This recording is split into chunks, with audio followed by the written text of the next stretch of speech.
MP ಚುನಾವಣೆಗೆ ಪ್ರತಾಪ್ ಸಿಂಹ ಅವರಿಗೆ ticket ಕೊಡಬೇಕು ಅಂತ ಒತ್ತಾಯದ ಜೊತೆಗೆ ಪ್ರತಿಭಟನೆ ಕೂಡ ಮೈಸೂರಲ್ಲಿ ನಡೀತಾ ಇದೆ. ಪ್ರತಾಪ್ ಸಿಂಹ ಪರವಾಗಿ ಮೈಸೂರಿನಲ್ಲಿ ಪ್ರತಿಭಟನೆ, ಟಿಕೆಟ್ ಅವ್ರಿಗೆ ಕೊಡಬೇಕು ಅಂತ ಮೈಸೂರಿನ ಹಿನಕಲ್ ಫ್ಲೈಓವರ್ ಬಳಿ ಪ್ರತಿಭಟನೆ ನಡೆಸ್ತಾ ಇದ್ದು, ಪ್ರತಿಭಟನೆಯಲ್ಲಿ ಕಣ್ಣೀರು ಹಾಕಿದರೊಬ್ರು ಪ್ರತಾಪ್ ಸಿಂಹ ಅವರ ಮಹಿಳಾ ಅಭಿಮಾನಿಯೊಬ್ರು.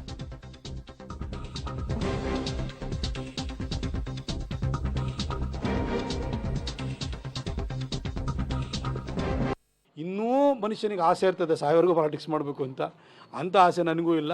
ಅವ್ರು ಎಷ್ಟು ಅವಕಾಶವನ್ನು ಕೊಟ್ಟಿದ್ದಾರೆ ಅಷ್ಟರಲ್ಲಿ ನನಗೆ ತೃಪ್ತಿ ಇದೆ. ಮುಂದಿನ ದಿನಗಳಲ್ಲಿ ಅದು ಏನು ಅವಕಾಶ ಮಾಡಿಕೊಟ್ರು ನನಗೆ ತೃಪ್ತಿ ಇದೆ.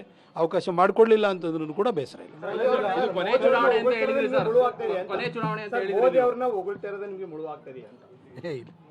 ಬೇರೆ ಏನು ಹೇಳ್ರಿ, ಮೋದಿ ಇಲ್ಲದೆ ಇದ್ರೆ ಪ್ರತಾಪ್ ಸಿಂಹ ಏನ್ರಿ ಝೀರೋ.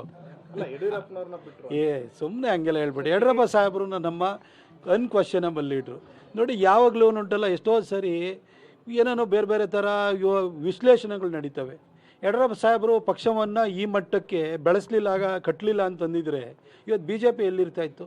ಅವತ್ತು 1983ರಲ್ಲಿ 2 ಸೀಟ್ ಇದ್ದಿದ್ದು ಬಿ ಜೆ ಪಿ. ಅದಾದ ನಂತರ ನಮ್ಮ ಯಡಿಯೂರಪ್ಪ ಸಾಹೇಬರು ತಾನೇ ಪಕ್ಷವನ್ನು ಕಟ್ಟಿದವರು. ಇದ್ದವರು ಒಬ್ಬರನ್ನು ಕೂಡ ಬಿಟ್ಟೋದ್ರು, ಒಬ್ಬರೇ ಏಕಾಂಗಿಯಾಗಿ ಪಕ್ಷವನ್ನು ಕಟ್ಟಿದರು. ಅವ್ರು ಕಟ್ಟಿದ ಪಕ್ಷದಲ್ಲೇ ನಾನಿವತ್ತು ಸಂಸದನಾಗಿರುವಂಥದ್ದು. ಮೋದಿಜಿ ಇವತ್ತು ಜಾಗತಿಕ ಮಟ್ಟದ ನಾಯಕನಾಗಿ ಹೊರಹೊಮ್ಮಿದ್ದಾರೆ.